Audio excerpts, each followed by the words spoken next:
Vamos a romper un poco el hielo y me toca a mí empezar. Espero que hayáis tenido tiempo de tomaros un café y no vayamos a dormiros todos juntos hoy, porque yo todavía no lo he podido tomar. Entonces, pues, ¿cuántos de vosotros realmente conocen un poco el tema? Algunos sí, porque han escuchado otras charlas. Veo una manita por allí, sí, dos manitas. Vale, pues entonces vamos a empezar con una primera parte que será un poco una introducción al tema también de la sostenibilidad y será algo un poquito más genérico para que estemos alineados un poco sobre de qué temas estamos hablando para los que hasta ahora no han podido o no han querido interesarse un poco al tema. Y luego seguimos con la parte un poco más conectada a la tecnología, ¿vale? Pues empezamos viendo, sí, funciona, de momento funciona el pasador. Quería agradecer a todos los sponsors también, de nuevo, que hayan hecho esto posible. Creo que la Tofu tiene un tema muy importante, muy bonito, y me alegro de verdad que haya habido tantos sponsors que hayan querido comprometerse con este tipo de tema. Y vamos a ver, pues para los que es la primera vez que me ven, quería presentarme, pues soy Elena. Me vale Elena, no os preocupéis, soy italiana, ¿vale? Pues se pronuncia Elena en teoría, pero me vale todo. Y nada, soy ingeniera en SEAT Code y un poco como también me estaba diciendo Antonio antes, pues he querido un poco juntar dos temas de mi vida que me interesan mucho, ¿no? He estudiado ingeniería informática en la uni y entonces, vamos, entré así en el mundo de la tecnología y pues eso, soy ingeniera. Pero en mi vida personal me gustaba mucho el tema de la sostenibilidad, me interesaba mucho este tema, pues me he hecho vegetariana, a ver si llegaré algún momento a ser vegana, todavía no lo sé. Y justo empecé a decir, oye, entonces vamos a ver un poco qué relación hay entre estos dos temas, ¿no? ¿Cuál es la relación? ¿Cómo puedo juntar dos cosas que me gustan en la vida? Y pues evidentemente pues he querido presentarme también hablando de tofu, ya que es la TofuConf. Yo no sé cuántos de vosotros realmente sois a lo mejor más veganos o coméis tofu en la vida. Yo tengo que hacer un coming out, ¿vale? Y decir que a mí el tofu no me gustaba, ¿vale? No había manera, ¿vale? En Italia se suele decir que si haces algo frito, todo está bueno, ¿vale? Hasta la suela de un zapato, si lo fríes, está bueno. No, pues a mí el tofu no me salía bien, tampoco frito, que he dicho, pues todo, hasta la suela del zapato, pero el tofu no. Pero hace pocos encontré un poco su truco de cómo hacer que el tofu sea un poco mejor, entonces pues no es directamente relacionado con el tema del green computing, pero pues tengo recetas de tofu buenas. Si a alguien le interesa, luego podéis contactarme también para eso y la puedo pasar. Pero vamos a empezar un poco con el tema. Evidentemente, cuando hablamos de sostenibilidad y de medio ambiente, hablamos sobre todo de lo que es el cambio climático, ¿no? Y creo que es un concepto con el cual todos, casi todos, estamos bastante bien relacionados, pero está bien pues, recordar un poco de qué estamos hablando y sobre todo que existe el cambio climático, que es un detalle, porque a veces me he encontrado con gente que me ha dicho tipo, oye, pero ¿por qué dais tanto la lata con el tema del cambio climático? ¿Por qué te interesa tanto el tema de la sostenibilidad? Si al final, pues ha llovido. En la Sierra de Madrid nieva. ¿Qué me estás contando? ¿Sabes? Y bueno, un tema que es importante, que luego vamos a utilizar también después, es la diferencia entre clima atmosférico, clima y tiempo atmosférico, ¿vale? El tiempo atmosférico es esto, que sería si está lloviendo, si hay viento, si hay sol, y es algo pues a corto plazo en un lugar determinado, ¿no? No tiene sentido hablar del tiempo del mundo, porque pues en la Sierra nieva, en Sudáfrica a lo mejor no, ¿vale? Entonces algo localizado y sobre todo dentro de poco tiempo. Vamos a decir, si te vas de viaje, lo que te interesa es el tiempo atmosférico, ¿sabes? Es decir, ¿qué tengo que poner en la maleta? ¿Quiero paraguas? No, ¿vale? Eso es el tiempo atmosférico y evidentemente nadie se soñaría de ir ahora a buscar informaciones para un viaje que va a ser en Navidad, porque evidentemente el tiempo atmosférico de Navidad no lo vamos a saber. Por otro lado, cuando hablamos de calentamiento global, de cambio climático, de lo que hablamos es del concepto de clima, que es un concepto bastante más a largo plazo, ¿vale? Es ver cómo cambia la tendencia teniendo en cuenta muchísimos años, ¿vale? Entonces, es algo y además que se puede calcular, decimos, se puede hablar de clima de un sitio bastante más grande. Por ejemplo, muchas veces se habla a nivel global, entonces se habla de un promedio a nivel terrestre, y sí que a nivel de clima puede tener sentido y de tiempo no. ¿Vale? ¿Y cuáles son los datos que tenemos? Estoy justo enfrente del enlace. Os dejo el enlace por si a alguien le interesa luego ir a ver. Esta web, climate.gov, es bastante interesante porque tiene los datos, tiene también tipo row de datos, entonces podéis sacar los datos y hacer vosotros, juntar como queráis los datos y esto. Y también tiene gráficos ya hecho, ¿vale? En este caso, lo que os he querido traer es lo de la superficie terrestre, ¿vale? Entonces, no es el promedio de la temperatura en general, es lo de la superficie terrestre. Y como decía, podemos ver que hay un cambio en la tendencia, ¿no? En los últimos años, pues se ha visto un crecimiento bastante grande. Y esto es un poco el concepto de lo cual se habla cuando se está hablando de cambio climático, ¿vale? En chicha, juntándolo con el concepto anterior de clima, puede llover y hacer calor, o puede nevar, pero igualmente la temperatura general de la Tierra haber aumentado. De hecho, los glaciares que se están derritiendo pues están relacionados también con eso, ¿no? Pues hay glaciar todavía, ¿vale? Despacito está pasando esto, ¿vale? Entonces, quería traeros esto para estar un poco todos alineados que existe el problema, ¿vale? Pues sí, ¿qué podemos hacer nosotros? ¿Por qué estoy aquí contándolo y por qué hay mucha gente molestando con este tema de cambio climático, ¿no? Pues lo que todo el mundo que ha estudiado y está investigando el cambio climático cree sobre un punto, uno de los pocos puntos en los cuales estamos todos de acuerdo, es que el cambio climático está relacionado a las actividades humanas, ¿vale? No es algo que está pasando sí o sí, que tú me dices el era glacial. Pues es algo que ha pasado pues, por otros temas, no tenía nada que ver con nosotros. Pues en este momento sí que lo que sabemos es que nosotros en nuestras acciones lo están provocando. ¿Y de qué manera lo están provocando? Lo están provocando teniendo emisiones de gases de efecto invernadero. ¿Vale? El concepto del efecto invernadero, yo creo que algunos de nosotros a lo mejor ya lo conocen, lo han estudiado en la escuela. No estoy segura que todo el mundo, dependiendo de la clase de estudio, lo sepa. Pues lo vamos a ver rapidísimo. Pues yo quiero siempre recordar que el efecto invernadero en sí no es algo negativo, es algo que es positivo e existe, ¿vale? Pues antes de llegar nosotros, seres humanos, en la Tierra, pues ya había el efecto invernadero, ¿vale? Porque es algo que está relacionado con la atmósfera. Estos, los que se llaman gases de efecto invernadero, son gases que están naturalmente en la atmósfera, hacen como una pequeña capita que permite que cuando llega la radiación solar, parte de la radiación se quede adentro de la atmósfera.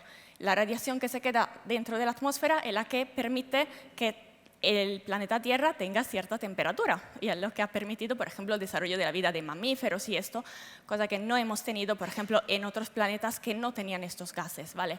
El problema de los humanos, el problema que estamos creando nosotros como seres humanos es que estamos emitiendo muchos más gases, entonces esta pequeña capita de gases que había antes ahora se está haciendo una capita no tan ita, estamos aumentando la cantidad de gases, esto está haciendo que mucha más radiación solar se esté quedando en la atmósfera y esto, retener esta radiación solar, está haciendo que aumente la temperatura. Y de nuevo, ¿por qué me estás contando esto?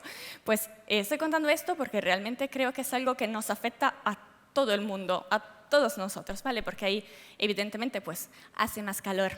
Esto lo tenemos todos clarísimo, no tengo que contaroslo. Y mucha gente me dice, bueno, vale, pues vamos a poner aire acondicionado y resolvemos el problema, ¿no? Realmente hay muchos problemas que están a lo mejor un poquito más escondidos, que están relacionados con este cambio climático, con este aumento de temperatura. Aquí os he traído algunos, de nuevo os dejo el enlace de la web de la Unión Europea, donde ponen mucho más, pero pues, además del aumento de temperatura hay problemas, por ejemplo, de sequía. Y la sequía no es algo pues, de países muy lejanos. Yo trabajo en CODE, como decía antes, en SEAT CODE, las oficinas las tenemos en Barcelona. En Barcelona ha habido sequía. Han tenido que repartir el agua, porque no había agua para todo el mundo. Y no es un sitio España todavía, ¿vale? Seguimos estando de acuerdo que es España, ¿vale? Entonces, no tiene por qué ser un sitio muy lejos. Nos va a tocar desde cerca también como Unión Europea en sí, o como Europa. Pues muchas de las aguas potables las sacamos del agua dulce que viene de los Alpes. Pues está habiendo un cambio a nivel de precipitaciones, de glaciar en los Alpes. Esto se prevé que dentro de no tan poco, porque como decía, ya se han visto los primeros resultados, va a afectarnos a todos, que vamos a tener menos agua potable, que es algo que nos impacta a nosotros. Por otro lado, se están teniendo inundaciones, está subiendo el nivel del mar, que nosotros, de nuevo, estoy en Madrid, para mí, vamos, de la subida del nivel del mar, de la costa, pues a lo mejor a muchos de nosotros dice, pues no me toca desde cerca. Pues realmente nos va a tocar desde cerca porque 1/3 de la población de la Unión Europea vive cerca de la costa. ¿Y esto qué es? Eso es turismo, este es dinero del país, eso es PIB de la Unión Europea. Hay un montón de dinero que se está produciendo por esto. Vamos a tener problemas económicos que nos afectan a todos, que ya estamos estamos de crisis. Hay crisis en la economía desde, no sé, desde que nací probablemente, que no se sale de esta crisis. Pues esto lo va a empeorar todavía. Y a ver, bueno, al final puede llegar a impactar también a nosotros, porque el problema, qué sé yo, de los alquileres, del dinero que hay en Madrid, pues está relacionado también con problemas de tipo económicos del país. Pues aunque yo viva lejos de la costa, pues si el país pierde dinero me afecta también. ¿Vale? Allí también pues, entramos en todo un tema de medio ambiente, de biodiversidad, que también esto van a afectar a nosotros, a la agricultura, al turismo. Problemas de salud porque el calor y estas temperaturas hacen que pues, muchas más virus y bacterias se estén desarrollando. Y bueno, pandemia hemos vivido una sola, de momento al menos yo, y estaba bien así, no me gustaría repetir, ¿no? Pero sí, vamos a tener un aumento de la mortalidad y de las enfermedades. Esto también, de nuevo, se conecta, por ejemplo, a temas económicos, que es lo que le gusta mucho a la política, por lo cual han empezado a preocuparse de esto, ¿no? Porque pues, la gente no puede trabajar si está mala. Hay que pagar si la gente está de baja. Vamos, hay toda una serie de consecuencias que a lo mejor uno no se para a pensar al inicio, que están relacionados con estos temas. Y bien, a nivel un poco más político, podemos decir que han empezado a preocuparse de ese tema y sobre todo en 2015 ha sido un paso muy, muy grande por el tema del cambio climático porque 196 países se reunieron y firmaron lo que se conoce como Acuerdo de París. ¿Vale? ¿Cómo funciona un poco el Acuerdo de París? Me gusta explicarlo para gente técnica y me recuerda mucho Scrum. Vale, yo no sé, ¿cuántos de nosotros conocemos Scrum? Vale, bastantes manos. Bien, bien, conocemos Scrum. Vale, yo personalmente, por ejemplo, trabajo con Jira, pero bueno, puedes tener también Trello o algo similar. ¿Vale? Pensamos que ellos se han puesto ese objetivo, la épica. Tienen una épica en Jira que es parar el calentamiento global y dejarlo máximo un 2 grados por encima de los valores que había antes de la industria. ¿Y cómo trabajan? Pues tienen que crear tareas, como cualquier épica de Jira, para llegar a estos objetivos, ¿vale? Trabajan un poco también como MVP, ¿no? Entonces, pues tienes antes una tarea más sencilla, luego vas implementando, vas haciéndolo, ¿no? Y cuando llega el momento, pues tienes tu planning, ¿no? Vas a planear, vas a poner pues, la tarea del backlog, la vas a poner en tu sprint. Bien, y tienes un sprint, no sé, pues 2 semanas, un mes de tiempo para hacerlo. Pues ellos han hecho una cosa parecida, pero en el mundo político, ¿vale? Su sprint duran 5 años y lo que hacen es esto, tener varias tareas que tienen que hacer, comprometerse a hacer ciertas tareas en ciclo de 5 años y, en principio, al final de los 5 años, pues empezará un nuevo ciclo, que sería tipo un nuevo sprint, y van a coger nuevas tareas que deberían ser un poco más ambiciosas, porque en teoría las anteriores deberían estar terminadas. Bien, y como Scrum dice, que hemos dicho, pues tendrán que tener daily también, ¿no? Evidentemente no podemos decir a esta gente de viajar a diario para contar qué ha cambiado, porque a lo mejor en un día no va a cambiar mucho. Pero como se han expandido, ¿no? Y los sprint duran 5 años, las daily son yearly, porque la hacen una vez al año, ¿vale? Una vez al año se reúnen en la Conference of the Parties y hablan de cómo está yendo la cosa, un poco como una daily de nuestra, pues qué dificultades he encontrado, qué he conseguido, qué necesidad he tenido. Bueno, siendo política hablan también de dinero, que a lo mejor nosotros no solemos hablar de dinero en la daily, y además desde 2024 han creado un nuevo framework que es tipo una manera, tipo, ¿sabes? Cuando tienen las preguntas hechas para la daily, que sí que sé que en algunos casos se usan preguntas para hacerla un poco más estándar, un poco más o menos lo mismo, ¿no? De decir, una manera muy clara y transparente en teoría para informar sobre acciones y progreso. Pero bien, desde 2015 ha pasado casi 10 años, ¿no? Dice, ¿qué han hecho hasta ahora, ¿no? Estos ciclos, 2 ciclos que han hecho.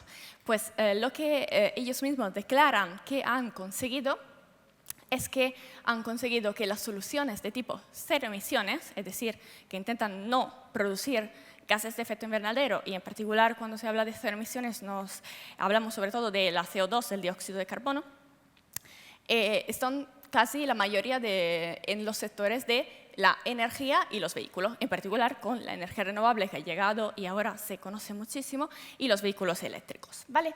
¿Y por qué es interesante? Porque esos 2 sectores, energía y transporte, pues son un 25% de las emisiones, ¿vale? Entonces, si conseguimos disminuir esto, pues un 25% de las emisiones se podrían disminuir. Pero bien, dices, pues a mí pues de transporte a lo mejor me interesa lo justo. Pues a mí sí, porque trabajo en SEAT, trabajamos con Cubra, trabajamos con vehículos eléctricos, pero efectivamente puede no interesar a todo. Entonces vamos a ver un poco del mundo tech, ¿no? Que he dicho que iba a llegar a hablar del mundo de la tecnología digital. Vale. En el Shift Project he encontrado que ellos han hecho un estudio para ver un poco las emisiones y han dicho que las tecnologías digitales, en su opinión, son un 4% de las emisiones globales. No es lo mismo del 25% de antes, pero bueno, todo hace. Entonces, pues esto. Y también esto es del Parlamento Europeo, que nos habla de un 5 o 9%, que puede llegar a un 20%. En este caso se está hablando de consumo de energía eléctrica, ¿vale? No son emisiones directamente, es energía, luego la energía hay que relacionarla con las emisiones, y lo vamos a ver dentro de poco, ¿vale? No sé si hasta ahora hay preguntas, podéis hacerle la aplicación, ¿vale? Os acuerdo que es la primera charla, entonces el código en la aplicación de nuestro sponsor Proxy Hunt es el TOF1, ¿sí?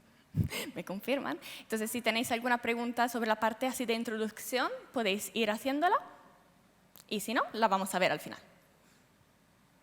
¿Hay preguntas?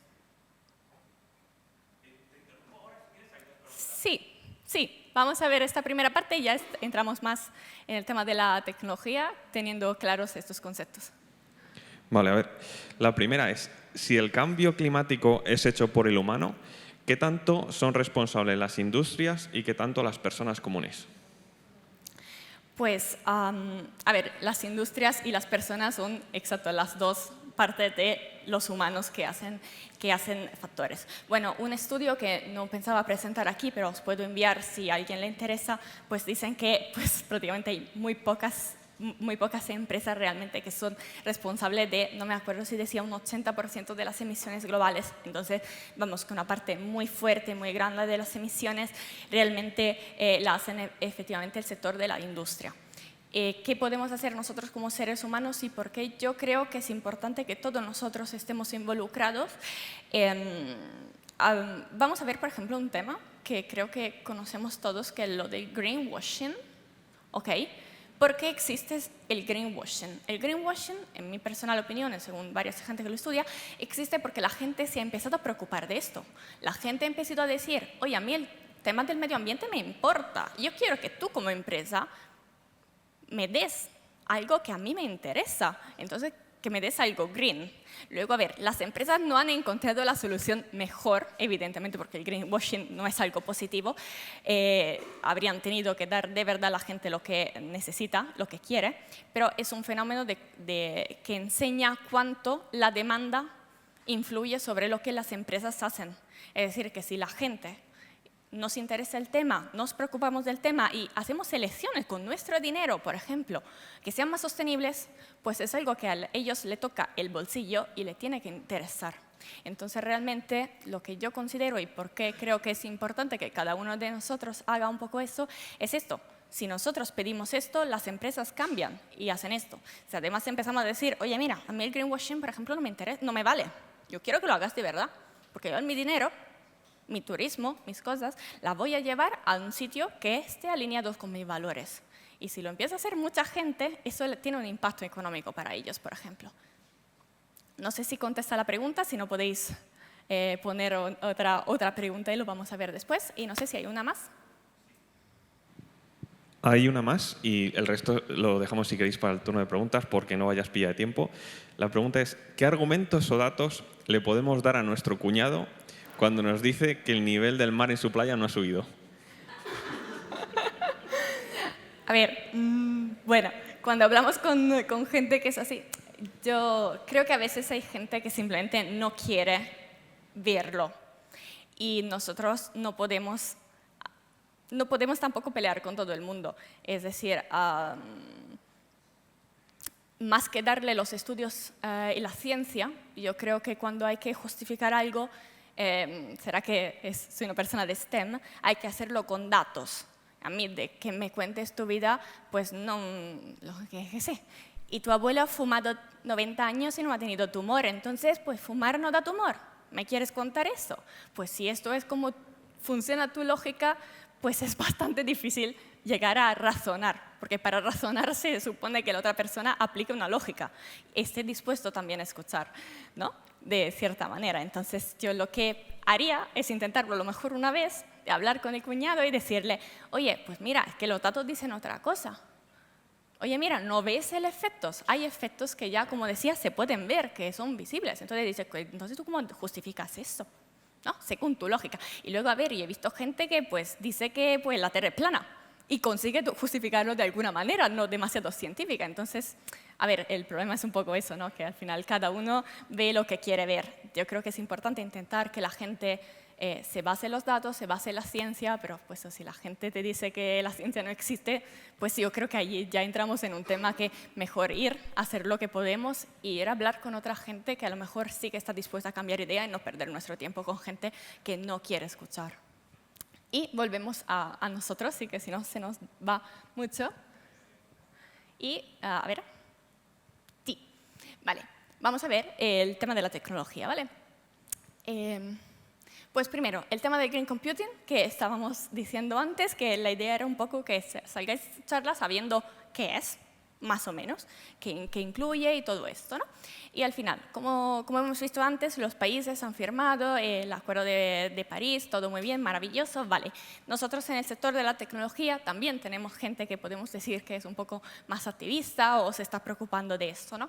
Y por eso ha nacido hace bastantes años el tema del Green Computing. Lo encontré también como tecnologías verdes, buscando en español, y os recomiendo buscar en inglés porque se encuentra bastante más información, hasta cursos y cositas que podáis hacer, que prácticamente es un área, podemos decir, de la tecnología que se preocupa del medio ambiente y intenta buscar soluciones, pues hardware y software, que lleguen al objetivo, que eso evidentemente es indispensable, y que lo hagan con una solución que sea la mejor posible para el medio ambiente, ¿no? Porque muchas veces cuando, por ejemplo, vamos más en el sector software, pero en cualquier cosa, cuando necesitamos encontrar una solución, suele haber muchas soluciones para llegar al mismo objetivo, ¿no? Tú puedes hacerte un bocadillo yendo 40 veces a la nevera para coger cada vez un ingrediente, o puedes ir, cogerlo todo y ya está. Pero el bocadillo sale igual, ¿no? El tema del Green Computing es un poco esto, intentar pues, llegar a tu objetivo, pero hacerlo de la manera que sea más eficiente posible. Y esto, pues, en chicha, ¿qué significa? En chicha significa que tiene que ser algo que sea optimizado desde el punto de vista, sobre todo, eléctrico, porque luego veremos que hay una conexión entre, pues creo que todos más o menos lo sabemos, pero hay una conexión entre la energía eléctrica y las emisiones. Entonces, disminuir la energía eléctrica que usa nuestra solución siempre es mejor para el medio ambiente, ¿vale? Y bueno, dentro podemos decir que hay un poco dos áreas, una que es un poco más del software, hay patrones de diseños, hay soluciones que se pueden aplicar, hay algoritmos verdes también, que es bastante un área de estudio. Esto luego también hay que relacionarlo mucho con el lenguaje, ¿vale? De hecho, hoy lo vamos a ver un poco menos porque depende mucho también de qué lenguaje uno decida de utilizar para su solución. Y hay también una parte que está más relacionada con el hardware que vayamos a utilizar, que a veces, ¿no? Pues sobre todo los ingenieros que programamos, pues estamos muy centrados en nuestro mundo de la programación, pero no pensamos que esto corre en una máquina. Entonces, este lado sí que se puede también optimizar bastante y creo que está bastante en nuestras manos. De hecho, vamos a empezar con esto. Vamos a empezar más soft con un tema que a veces pasa desapercibido y que creo que también es importante tener en cuenta, y es el dióxido de carbono, decimos las emisiones, que están incorporadas en el hardware. El hardware puede ser tu ordenador, o puede ser este mandito, puede ser la ropa, cualquier objeto realmente, ¿vale? Tiene un coste que está, decimos, incorporado. Lo podéis encontrar si queréis buscar este tema para verlo un poco más como embodied carbon. Yo siempre os recomiendo de buscar en inglés porque se encuentra bastante más información. Y nada, ¿qué sería al final esto, no? El tema es que para llegar en tu mano, tu móvil, pues han tenido que producirlo. Han tenido que ir, buscar las piezas, crearlas, asemblarlas, y todo esto, pues evidentemente ha tenido un coste desde el punto de vista medioambiental. Y esto aplica a cualquier objeto que tú tengas a tu alrededor, aunque no lo uses nunca, aunque se quede en la fábrica, pues para tan solo existir, pasadme la palabra que he dicho de existir, pues hemos gastado energía para crearlo, ¿vale? Y también tiene un coste que muchas veces no lo vemos tan claro, que ya hemos pagado realmente, que nos hemos comprometido más bien a pagar, que es cuando lo tiraremos. Que vale, nosotros, la papelera, genial, pero esta papelera tiene que hacer todo un recorrido, ¿no? Para pues, llegar, pues algunas veces se puede reciclar, a veces no, pero todo este recorrido que hace nuestra basura también tiene un coste, ¿vale? Que a veces nos pasa. Y bien, ¿qué podemos hacer por ello? Pues tenerlo en cuenta a la hora de tomar elecciones, ¿vale? Vamos a coger un ejemplo. Estos son datos de ejemplo simplemente para no liarnos con las matemáticas a las 9 de la mañana, ¿vale? 10:30, ¿vale? Porque creo que ningún objeto tiene 10 kilogramos de CO2 como emisiones reales. Ya se está hablando para algo pequeño de 2.000, 3.000, pero bueno, 10. Y también de eliminación. Evidentemente, lo que podemos intentar hacer es amortiguar este coste. Es decir, si yo sé que necesito un móvil, porque sí que lo necesito, si cambio móvil cada año voy a pagar un coste de 20 kilogramos de CO2 tan solo por comprar un objeto nuevo. Luego, bueno, su móvil tendré que recargarlo, tendrá unos gastos extra, pero esto es el coste solo por tener el móvil apagado en mi casa, ¿vale? Mientras si, por ejemplo, el mismo objeto le damos una vida de 10 años, pues evidentemente se va a amortiguar. Y con esto no os quiero decir que tengáis que estar con el mismo móvil 10 años, ¿vale? No es esto, no es aquí que quiero ir. Lo que digo es que a veces lo que a nosotros, por ejemplo, no nos hace falta, pues puede hacer falta a otra persona. Entonces, en lugar de tirarlo, podéis venderlo, que es bueno también para el bolsillo, o poder regalarlo. Muchas empresas, por ejemplo, lo que están adoptando es de empezar a vender los ordenadores. ¿Vale? A lo mejor, oye, mira, para tu trabajo necesitan ordenadores con ciertos requisitos, sobre todo si estás más en temas de diseño y esto, a lo mejor necesitas algo potente. Pues bien, cada 3 años lo tienes que cambiar. Me parece genial si esto es tu necesidad de trabajo. Pues no lo tires. ¿Vale? Y muchas empresas, por ejemplo, están empezando a venderlo a un precio muy bajo a los empleados, que pueden pues, seguir usándolo en su casa, que a lo mejor en mi casa pues yo solo tengo que leer el mail y, no sé, abrir Twitter, X, perdón. Entonces digo, pues me puede valer, ¿no? Entonces también simplemente tenerlo en cuenta y en la medida de lo posible, como decíamos antes, porque si no, apaga y vámonos y hemos reducido las emisiones, pero esto muchas veces no nos vale, entonces, ¿no? Y es algo que sí que podemos tener en cuenta.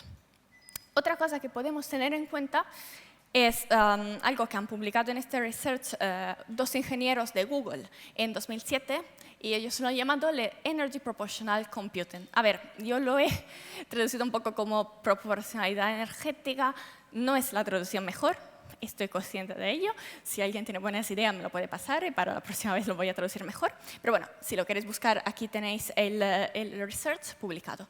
Y al final lo que ellos han estudiado es un poco la relación entre el uso que se estaba haciendo de una máquina, de una computadora, de un server. Ellos han trabajado sobre todo con server en su research. Y las emisiones de energía, ¿vale? Ellos para hacer este ejemplo, vamos a hacer también un ejemplo con unos datos no reales, pero fáciles para hacer cálculos, ¿vale? Y lo que hemos visto es que vamos a poner como porcentaje la cantidad de utilización de una máquina. Entonces, por ejemplo, si tienes tu server o tu computadora stand-by, va a ser un 0%, porque tú no lo estás usando para tu uso útil, ¿vale? Y un 100% cuando tienes el ordenador, por ves lo que está haciendo humo y dices, no puede más. Esto sería el 100%, ¿vale? Y vamos a usar, por ejemplo, estos datos. Cuando está en stand-by, pues va a gastar 100, cuando está al 100%, 200 y al 50, 180, ¿vale? Esto es para nuestro cálculo luego. Y lo que hemos visto con estos datos que no son reales, pero son proporcionales, hemos mantenido la proporción, es que esta curva es una curva, no es una línea. Vale. Sin ir más allá, es una curva y no es una línea. Esto a nivel matemático, ¿qué significa? Que pues, no es proporcional, no es lineal, ¿vale? La relación que hay entre estas dos unidades, ¿vale? Los que son buenos en matemáticas seguramente ya han llegado a de qué manera se puede optimizar entonces el hardware teniendo en cuenta esta relación. Pero bueno, vamos a ver con un ejemplo. Ponemos que tenemos 4 unidades de trabajos que tenemos que hacer y un máximo disponible de 4 servidores que tienen una potencia de 2 trabajos cada uno. Hay varias maneras de distribuir esos trabajos. Primero, por ejemplo, puedo usar los 4 servidores en español y darle una unidad de trabajo cada uno. Eso significa que todos están trabajando a la vez y todos están trabajando a mitad, al 50% de sus posibilidades. Os he hecho yo el cálculo y sale 720 de gastos de electricidad con esta solución. También podemos decir, oye, mira, pues quiero usar 2 servidores, darle el máximo de sus trabajos, entonces 2, y los otros, pues ya que lo tengo, lo dejo allí. Entonces, 2 al 0% porque están en stand-by y 2 al 100%. Y con esto ya vemos que se reduce un poquito el gasto. Realmente, pues sí, tenemos en cuenta que nuestros servidores son 4 de máximo, pero no hay razón por la cual tengamos que usar 4, ¿sabes? Si no lo necesitamos. Y nos quedamos con solo los 2 servidores que nos hagan falta, pues casi llega a la mitad, casi. Evidentemente, 720 en 400 no es la mitad, pero pues se reduce de manera muy notable esto. Y entonces, pues, con este cálculo se puede llegar a la conclusión que han llegado también ellos, que es que si queremos mejorar la eficiencia del hardware, lo que tenemos que hacer es usar la menor cantidad de servidores o computadoras o lo que sea posible y intentar usarla con su tasa de utilización máxima. Entonces, al máximo posible, al 100% de utilizo, ¿vale? ¿Esto de qué manera lo podemos aplicar nosotros? Pues esto aplica, por ejemplo, al cloud computing. Vale, yo no sé cuánta gente aquí trabaja con cloud, pero mucha gente sí que lo tenemos. Y pues en el cloud sí que tenemos la posibilidad de decidir si queremos, por ejemplo, un número de máquinas fijas o no. Hay la opción, al menos yo uso AWS, no lo he tocado últimamente, pero pues hace unos meses estaba de autoescalado. Autoescalado, por ejemplo, es esto. De decir, oye, mira, dame un mínimo y si me hace falta más, si tú ves que está a tope y me hace falta más, pues añádeme. Entonces, esta máquina realmente la va a utilizar otra persona cuando a ti no te sirve. No estás teniendo una máquina parada para nada, ¿vale? Y pues yo creo que más o menos todos los cloud ofrecen, todas las nubes, ofrecen esa posibilidad. Pero, por ejemplo, esto para aplicar en el día a día sí es algo que podemos intentar hacer mirando cómo tenemos seteados el cloud, por ejemplo, entre otras cosas. Y volvemos al tema que estaba diciendo antes de la relación que hay entre la energía y las emisiones de carbono, que estaba diciendo está muy relacionado. El Green Computing al final se basa bastante en esto, intentar optimizar desde este punto de vista. Y eso, porque hay una relación. Esta relación se mide al final con algo que se llama Carbon Intensity, que sería pues, la intensidad del carbono, que mide cuánta CO2 se emite por cada kilovatios hora de electricidad que se usa, ¿vale? Y esta medida, este número, va variando un poco dependiendo del sitio, de la hora. Por ejemplo, si tenemos energía 100% renovable, pues realmente no estamos emitiendo prácticamente nada de dióxido de carbono. ¿Vale?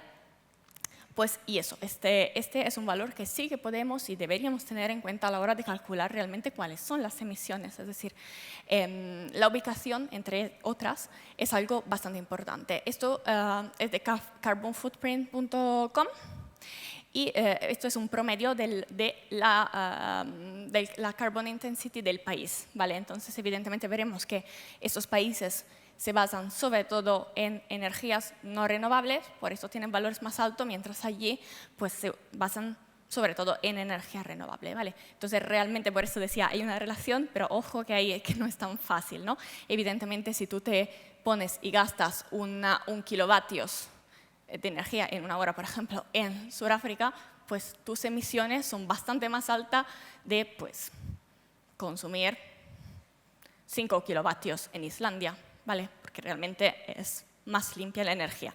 Ahora, por el tema, de nuevo, volviendo a bolsillo, evidentemente menos energía la pagas menos, punto. Esto no queda duda. Entonces, siempre es bueno intentar optimizarla desde este punto de vista. Y bueno, ¿cuál es un poco este problema que tenemos con las energías renovables? ¿Por qué pues, no nos pasamos todos a las renovables y ya está? Porque, bueno, son un poco imprevisibles. Es decir, como decíamos, estamos conectados con el tiempo atmosférico, entonces lo sabemos a corto plazo. Nosotros no podemos saber si en diciembre va a llover o no, o va a haber viento o no. Entonces, ¿cuánta energía puedo producir con estas fuentes en diciembre? No es tan fácil, ¿no? Entonces, pues, lo que pasa es que la mayoría de proveedores, pues, lo que hacen es un mix. Intentan darte a lo mejor una base de renovables si la tienen y pues si hay una demanda más alta o si por alguna razón no tienen energía renovable, pues tienen energía fósil. Eso es lo que se hace más a menudo, ¿no? Pero bueno, también la cantidad de si tienen que usar o no, por ejemplo, energía fósil, está también relacionada con la cantidad de demanda que tengan, ¿vale? Es decir, si yo tengo pues, X energía renovable y me pides X, fenomenal, la uso. Pero si me piden X más 3, yo este 3 de algún lado lo tengo que sacar. Puedo comprar a terceros energía renovable si la tienen, pero si no, pues la cosa que suelen hacer muchos es también coger combustible fósil, quemarlo, listo, para adelante. Energía, muy fácil. Cara, más cara para ellos, pero fácil. ¿Vale? Y claro, bueno, imagina un mundo de solo renovable, he dicho, imagínate, yo pongo mis paneles solares fuera y pues si hay una semana que no hay sol, pues me toca llamar al trabajo y hola, ¿qué tal? Es que yo hoy no puedo trabajar. ¿Qué? ¿No has mirado afuera? En Madrid no hay sol, no puedo trabajar hoy, no tengo energía. Entonces, evidentemente, pues por esta razón, la mayoría de veces hacen un mix de las dos, ¿vale? ¿Y de qué manera podemos nosotros utilizar esta información a nuestra ventaja, ¿no? Intentando cambiar nuestra demanda eléctrica.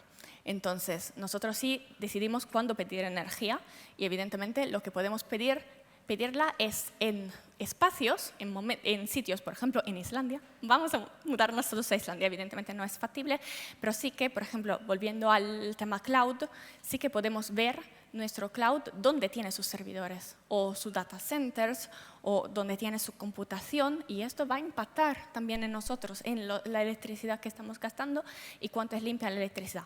Y también podemos moverlo, por ejemplo, en el tiempo. Decía, cuando hay menos petición eléctrica, pues la energía a lo mejor la tienen que tirar porque no se vende.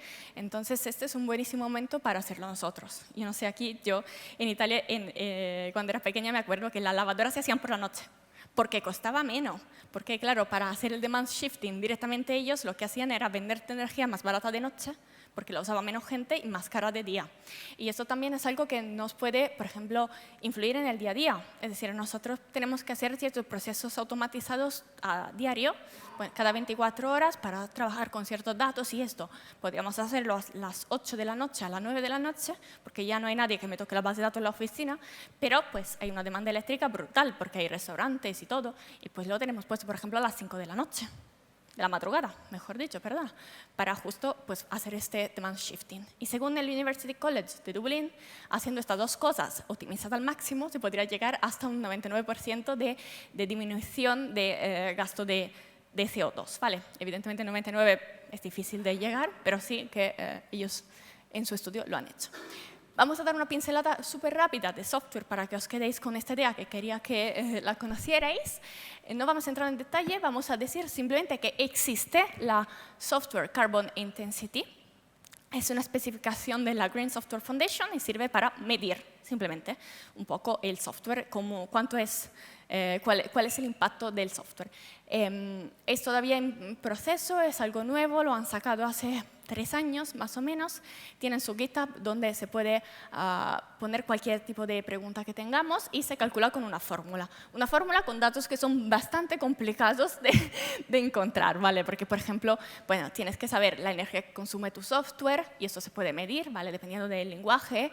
Tienes que saber dónde está ubicados para tener en cuenta la carbon intensity que decíamos. Tienes que saber cuánto consume también tu hardware y es una medida que va con unidad funcional. Por ejemplo, puedes calcular el Xi para llamadas API, para cada llamada cuánto consume mi software, por ejemplo, ¿vale?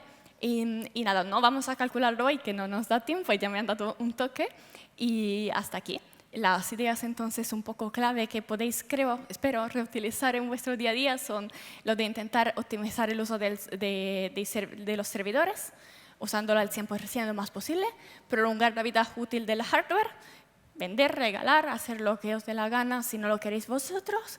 También hacer el demand shifting, entonces desplazamiento en el tiempo o en el espacio de la petición de energía eléctrica y podéis, por curiosidad, ir a calcular vuestro Xi y esto escribirle si tenéis alguna duda sobre cómo funciona, alguna propuesta de mejora o cualquier cosa. Y hasta aquí llegó hoy. Muchas gracias por escuchar esta chapa. Espero que haya sido un poco interesante. Y como decíamos, el código es el mismo de antes. Vale, pues tenemos 2 preguntitas. La primera es, ¿el concepto cero emisiones tiene en cuenta toda la cadena de producción? Como trabajas en SEAT, donde los coches tienen miles de piezas con muchos proveedores, ¿es realmente posible llegar a cero emisiones o el objetivo es acercarse? Vale, el cero emisiones en sí realmente no prevé cero emisiones, ¿vale? Hay un mínimo, un poco como cuando vas a leer, ¿no?, los alérgenos en un ingrediente, realmente no te lo pone porque es por debajo de cierta cantidad, ¿vale? Hay ciertas cantidades realmente que son así. La idea realmente sí del cero emisiones es no producir emisiones, disminuirlos lo más posible. Mientras, por ejemplo, hay la carbon neutrality, no sé si os suena, neutralización, que es otro tema, porque esto significa que tú estás emitiendo emisiones, pero estás haciendo alguna acción para ponerte el alma en paz. Planto arbolitos. Vale, produjo mucho CO2, pero planto arbolitos que limpian el aire. Entonces, esta sería neutralizar y a lo mejor intentar llegar a cero. Mientras en este caso, pues es intentar disminuir en toda la cadena de producción. En teoría, sí, se tiene en cuenta toda la cadena de producción, se tiene en cuenta también las piezas y se debería tener en cuenta también la parte de reciclar luego. Vale. Pues sobre coches eléctricos, pues yo puedo deciros no demasiado, evidentemente, porque esta es información confidencial.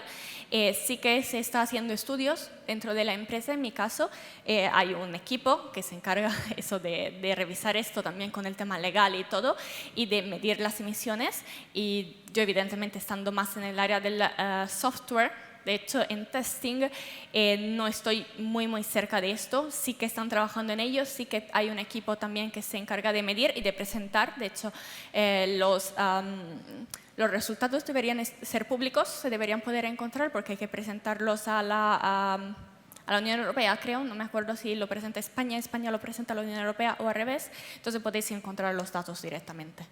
Estamos del grupo Volkswagen, ¿vale? Nosotros, entonces, si no me equivoco, todos los datos lo tenéis en Volkswagen. A ver, yo tengo una duda existencial y que no he encontrado una calculadora y a lo mejor tú tienes más información. Bien. Y es el dilema entre hasta dónde hay que extender la vida útil de un equipo para que no merezca la pena cambiarlo por uno nuevo con una menor eficiencia, o sea, con una mejor eficiencia energética. Por ejemplo, en el caso de las GPUs, que están evolucionando súper rápido, la reducción de consumo eléctrico es radical de una versión a otra, pero claro, la producción tiene el coste integrado de CO2. Claro. Entonces, ¿cómo buscar ese equilibrio de cuánto hay que extender o hasta dónde o cuándo cambiar? Vale, para tener la respuesta exacta, desafortunadamente la única solución es la matemática, que no nos gusta mucho, pero a ver, hay algo que en general puede ser como promedio, depende también del coste de producción, como decía, depende mucho del objeto en sí. Entonces, lo que podrías hacer para tener una respuesta que sea basada en datos, como decía antes, es buscar información. Lo genial sería si el fabricante te pudiera decir cuál es el coste, porque en muchos objetos el problema es que el coste de producción es más alto del coste que va a tener el uso del objeto para toda su vida útil. Entonces, buscar ese dato, buscar un poco también la clase energética, entonces las emisiones, ver cuántos años y sacar un poco los cálculos. Es decir, yo creo que es un poco rollo, permíteme el término, decirlo así, pero es un poco rollo, pero para tener un dato real sería simplemente sacar más o menos coste de producción, más o menos gasto, y en muchos casos realmente el coste de producción es tan alto que aunque sea una clase energética mejor, a lo largo de su vida útil no va a dar. Por ejemplo, yo estaba mirando hace poco frigoríficos. Vale, lo siento, es que este dato sí que lo tengo porque lo estaba mirando y ellos mismos te ponen, por ejemplo, entre una clase AA, A++ y un D o así, cuál era la diferencia en lo largo de la vida útil, que lo contaban como 25 años, ellos mismos te daban su cuenta, y si lo mirabas, he dicho, con lo que cuesta producir esto y deshacerse de eso después, no me merece la pena cambiarlo solo por esta razón. Es decir, en el momento que se me rompe, pues evidentemente lo cambiaré e intentaré coger uno que sea pues con etiqueta de Green Energy, que sea lo mejor posible. Sí, evidentemente en lugar de comprar uno malo, pues compro uno bueno desde ese punto de vista. Pero cambiarlo solo por esto, por ejemplo, en este dispositivo en particular no merecía la pena, ¿vale? Entonces, el dato de los tuyos desafortunadamente no lo tengo en la mano, pero sí que podrías intentar hacer el cálculo para tener una respuesta clara.